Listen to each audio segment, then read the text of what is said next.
నమస్కారం ETV news కి స్వాగతం ముందుగా ముఖ్యాంశాలు సార్వత్రిక ఎన్నికలకు సమర సంఘం పూరించిన తెలుగుదేశం 5 ఏళ్ల నరకానికి ముగింపు పలకాలని కనిగిరి సభలో చంద్రబాబు పిలుపు జగన్ కబంధ హస్తాల నుంచి ఏపీని కాపాడేందుకు కదిలి రావాలన్న చంద్రబాబు తెలుగుదేశంతోనే అభివృద్ధి సంక్షేమం సాధ్యమని స్పష్టీకరణ వైకాపాను వీడిన కాపు రామచంద్రారెడ్డి జగన్ను నమ్మి మోసపోయానంటూ తాడేపల్లి ప్యాలెస్ కు సెల్యూట్ చేసిన రాయదుర్గం ఎమ్మెల్యే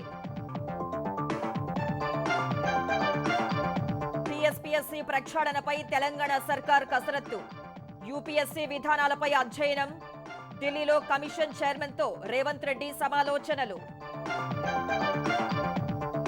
కేంద్ర రక్షణ ఆర్థిక మంత్రులతో రేవంత్ రెడ్డి చర్చలు తెలంగాణకు రావాల్సిన బకాయిలను త్వరితగతిన విడుదల చేయాలని అభ్యర్థన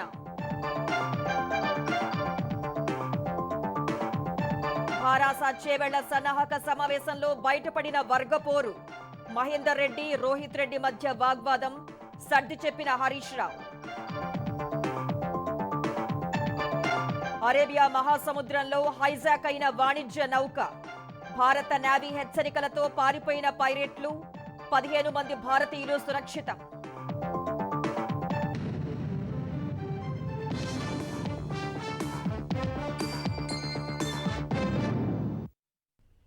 ఆంధ్రప్రదేశ్ ప్రజలు గత ఎన్నికల్లో చిన్న పొరపాటు చేసి 5 ఏళ్లు నరకం అనుభవించారని తెలుగుదేశం అధినేత చంద్రబాబు ఆవేదన వ్యక్తం చేశారు. కొత్త ఏడాది స్వర్ణ యుగం రావాలంటే రాతి యుగం పోవాలని పిలుపునిచ్చారు. రాక్షస ప్రభుత్వాన్ని ఇంటికి పంపితేనే తెలుగు జాతికి పూర్వ వైభవం వస్తుందని స్పష్టం చేశారు. జగన్ ప్రభుత్వం 10 రూపాయలు పంచి 100 లాగేస్తోందని కనిగిరిలో నిర్వహించిన భారీ బహిరంగ సభలో చంద్రబాబు మండిపడ్డారు. జగన్ కబంధ హస్తాల నుంచి ఆంధ్రప్రదేశ్ను కాపాడుకునేందుకు ప్రజలందరూ కదలి రావాలని తెలుగుదేశం అధినేత చంద్రబాబు పిలుపునిచ్చారు. తెలుగుదేశం జనసేన ప్రభుత్వంతోనే అభివృద్ధి సంక్షేమం సాధ్యమని అన్నారు. ప్రకాశం జిల్లా కనిగిరి వేదికగా రా కదలి రా పేరిట తెలుగుదేశం జనసేన పార్టీలు సార్వత్రిక ఎన్నికల ప్రచారాన్ని ప్రారంభించాయి.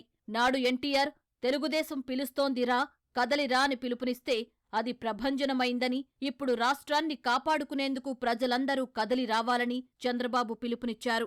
ఆంధ్రప్రదేశ్ అభివృద్ధి బాటలో సాగాలంటే సైకో పోవాలి, సైకిల్ రావాలి అని చంద్రబాబు అన్నారు. సూపర్ 6 ద్వారా పేదరికం లేని సమాజాన్ని తీసుకువస్తామన్న తెలుగుదేశం అధినేత సంపదను ఎలా పెంచుకోవాలో ప్రజలకు నేర్పిస్తామని చెప్పారు. ఉద్యోగాలు ఇవ్వకుండా యువతను జగన్ మోసం చేశారని చంద్రబాబు మండిపడ్డారు. ఈ కనిగిరి సభ ద్వారా పిలిపిస్తున్నాం. సైకో పాలన పోవాలి, సైకిల్ పాలన రావాలి. జాబ్ క్యాలెండర్ వచ్చిందా తమ్ముళ్ళు అని మిమ్మల్ని అడుగుతున్నా. డిఎస్సి పెట్టారా అని మిమ్మల్ని అడుగుతున్నా. పెట్టుబడులు వచ్చాయని మిమ్మల్ని అడుగుతున్నా. ఏ ఒక్కరికైనా ఒక ఉద్యోగం వచ్చిందా అని మిమ్మల్ని అడుగుతున్నా. ప్రజలకు ముద్దులు పెట్టాడు, అందరూ ఓట్లేశారు. ఇప్పుడు ప్రతి ఒక్కరిని పిడి గుద్దులు గుర్తున్నాడు. రాష్ట్రాన్ని పరిపాలించే వ్యక్తి చెడు వ్యక్తి అయితే ఏమవుతుంది, ఒక సైకో అయితే ఏమవుతుంది? నా బాధ అదే, ఈరోజు అదే జరుగుతా ఉంది. ప్రజలకు సేవ చేసిన వారికి ఎమ్మెల్యే ఎంపీ సీటు ఇచ్చిన వారిని చూశాను కానీ తనను లోకేష్ను పవన్ కళ్యాణ్ను తిట్టిన వారికే సీట్లిస్తామని జగన్ చెప్పడం తన రాజకీయ అనుభవంలో ఎప్పుడూ చూడలేదని చంద్రబాబు ఎద్దేవా చేశారు. ఎమ్మెల్యే సీటు కావాలంటే ఎంత సేవ చేశావని కాదు.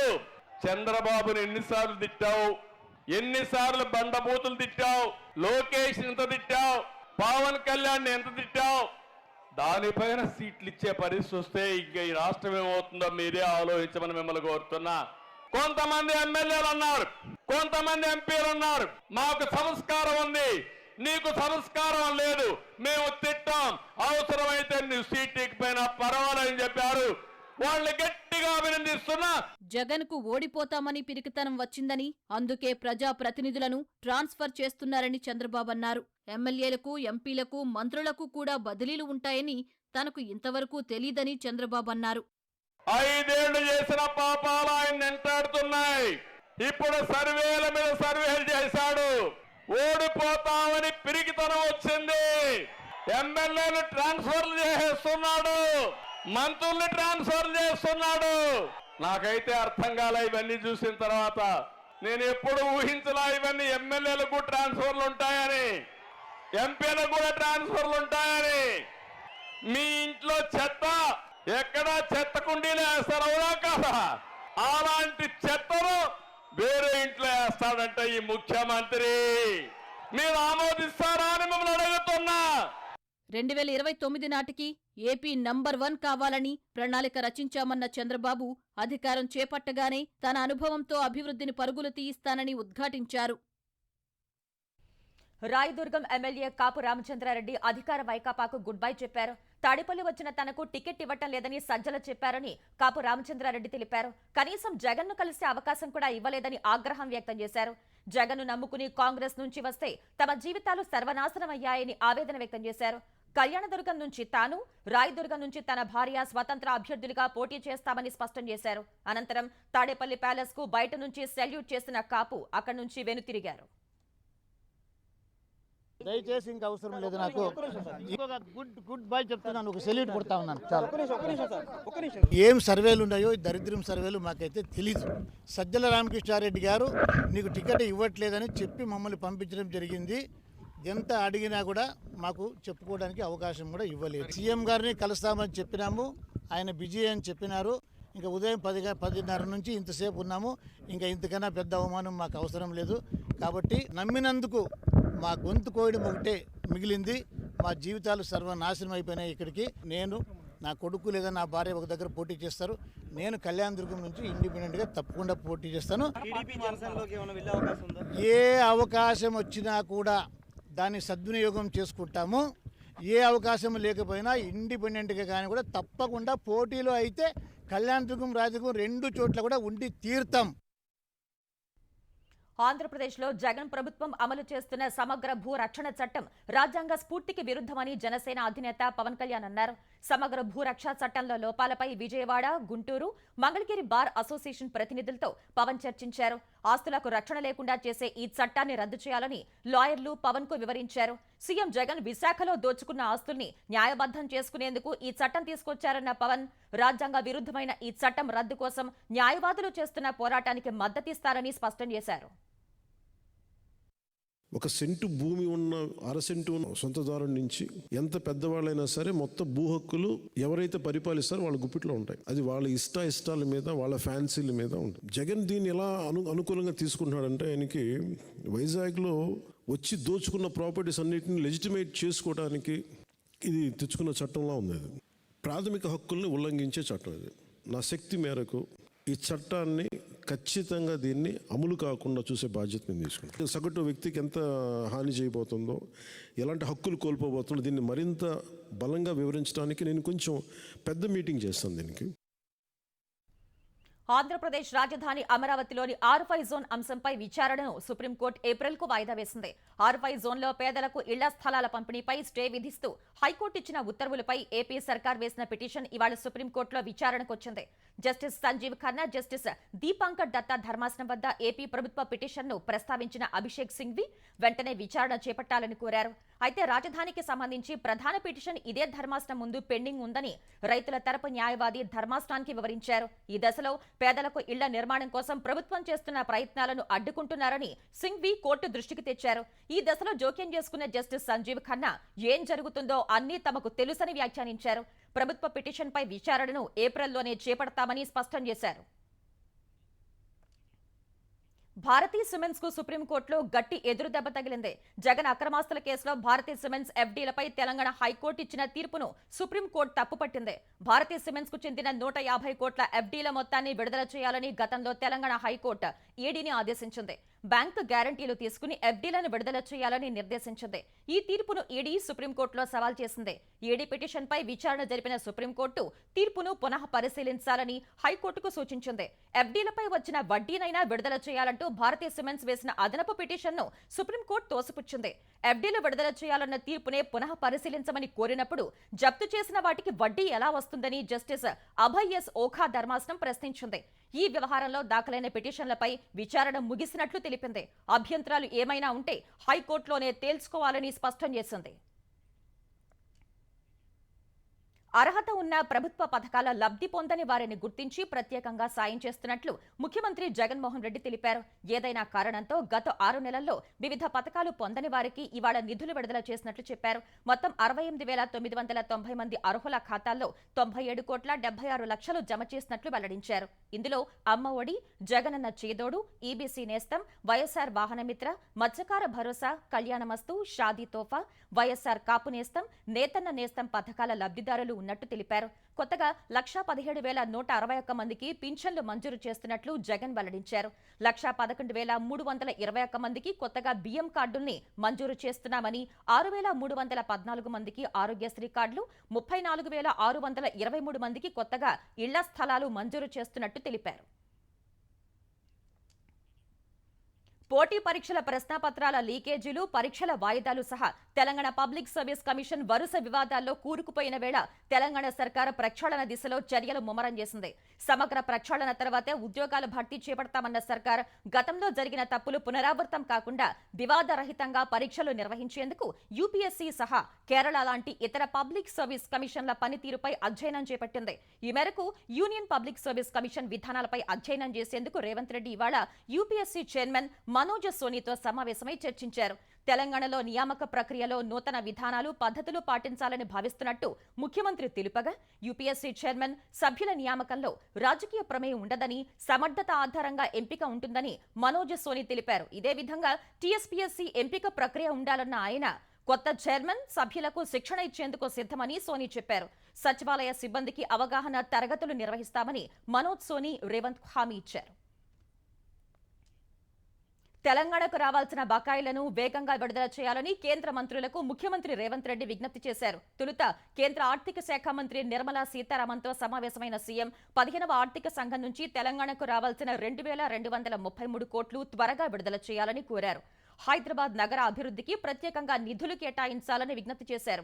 వెనుకబడిన ప్రాంతాల అభివృద్ధి కింద విడుదల చేయాల్సిన 1,800 కోట్లను విడుదల చేయాలని సీతారామన్ను కోరారు. తర్వాత రక్షణ మంత్రి రాజ్నాథ్తో సమావేశమైన ముఖ్యమంత్రి హైదరాబాద్లో రహదారులు, ఎలివేటెడ్ కారిడార్ల నిర్మాణానికి రక్షణ శాఖ పరిధిలో ఉన్న భూములు కేటాయించాలని విజ్ఞప్తి చేశారు. తెలంగాణలో సైనిక పాఠశాల ఏర్పాటు చేయాలని కూడా రాజ్నాథ్ను కోరారు. ఈ విజ్ఞప్తులకు రక్షణ మంత్రి సానుకూలంగా స్పందించారని తెలంగాణ ముఖ్యమంత్రి కార్యాలయం ఓ ప్రకటనలో తెలిపింది. భారాస చేవెళ్ల లోక్సభ సన్నాహక సమావేశంలో వర్గపోరు బయటపడింది.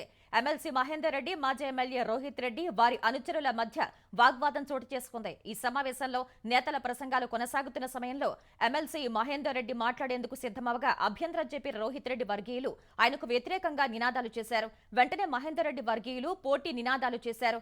ఇరు వర్గాల పరస్పర నినాదాలతో భేటీలో వాతావరణం వేడెక్కింది. ఇదే సమయంలో వేదికపై మహేందర్ రెడ్డి, రోహిత్ రెడ్డి మధ్య మాటకు మాట పెరిగింది. ఈ దశలో జోక్యం చేసుకున్న మాజీ మంత్రి హరీష్ రావు, ఇతర నేతలు వారికి సర్ది చెప్పి భోజన విరామం ప్రకటించారు. మహేందర్ రెడ్డి, రోహిత్ రెడ్డితో విరామ సమయంలో ప్రత్యేకంగా సమావేశమైన హరీష్ రావు, సబితా ఇంద్రారెడ్డి, ప్రశాంత్ రెడ్డి, రంజిత్ రెడ్డి వారికి నచ్చచెప్పారు. తర్వాత సమావేశం కొనసాగగా కార్యకర్తలు ఆవేశాలకు లోను కావద్దని, ఎవరిపై విమర్శలు చేయకుండా అభిప్రాయాలు చెప్పాలని హరీష్ రావు సూచించారు. రైతు బంధు సొమ్ము సకాలంలో రైతుల ఖాతాల్లో జమ చేయకుండా రేవంత్ రెడ్డి సర్కార్ అన్నదాతల్ని అవమానించిందని భారాస నేత, మాజీ మంత్రి నిరంజన్ రెడ్డి విమర్శించారు. ఎకరాలోపు ఉన్న రైతులకు కూడా రైతు బంధు ఇవ్వలేదన్న ఆయన 15,000 ఇస్తామన్న వాళ్లు ఇప్పుడు ఎందుకు మౌనంగా ఉన్నారని ప్రశ్నించారు. 6 గ్యారంటీలకు దరఖాస్తులు ఓ నాటకమని మండిపడ్డారు. క్వింటా వడ్లకు 500 రూపాయలు బోనస్, 2 లక్షల రుణమాఫీ ఎంతవరకు వచ్చిందని నిలదీశారు. కాంగ్రెస్ వచ్చాక నిత్యావసరాల ధరలు పెరిగిపోయాయన్న ఆయన ధరల నియంత్రణపై దృష్టి పెట్టాలని సూచించారు. అధికారంలోకి వచ్చే కంటే ముందు ప్రగల్భాలు పలికినటువంటి వారి పార్టీ ఈ రోజు మౌనంగా ఎందుకున్నారు? పేద రైతులందరికీ సకాలంలో రైతులకు పెట్టుబడి అందేటట్లు రైతు బంధు ఇచ్చింది తెలంగాణ సర్కార్. ఆయన ఎన్నికలు అయిపోయినాక 9 తారీఖు నుంచి మీకు 15,000 లెక్కన వస్తుంది, నేను ఇస్తా, నా జిమ్మేదారి అని చెప్పి గుండెలు దించుకొని మాట్లాడారు. మరి ఎక్కడ పోయిన మరి వీళ్ళంతా ఎందుకు ఇస్తలేరు? ఈ రోజుకు 1 ఎకరా లోపల ఉండేటువంటి మొత్తం రైతాంగానికి కూడా ఇవ్వలేదు. 74-75 లక్షల రైతు కుటుంబాలను మోసం చేసింది కాంగ్రెస్ పార్టీ. ఇంకా కౌలు రైతులకు ఇస్తామని చెప్పి 15,000 లెక్కన రైతు బంధు ఇస్తామని చెప్పి 1 ఎకరా లోపల కూడా సంపూర్తిగా ఇవ్వనటువంటి రాష్ట్ర ప్రభుత్వం బేషరతుగా ఈ రాష్ట్ర రైతాంగానికి క్షమాపణ చెప్పాలి మేము డిమాండ్ చేస్తా ఉన్నాం. అసంఘటిత రంగ కార్మికులకు సంబంధించిన జీవోల విషయంలో తమ ఆదేశాలను అమలు చేయనందుకు హైకోర్టు తెలంగాణ ప్రభుత్వ ప్రధాన కార్యదర్శి, స్పెషల్ చీఫ్ సెక్రటరీ, కార్మిక శాఖ కమిషనర్, ప్రింటింగ్ ప్రెస్ కమిషనర్లకు ధిక్కరణ నోటీసులు జారీ చేసింది. 5 రంగాల్లో పనిచేసే అసంఘటిత రంగ కార్మికులకు వేతనాలు పెంచుతూ 2022 జూన్లో జీవోలు ఇచ్చారు.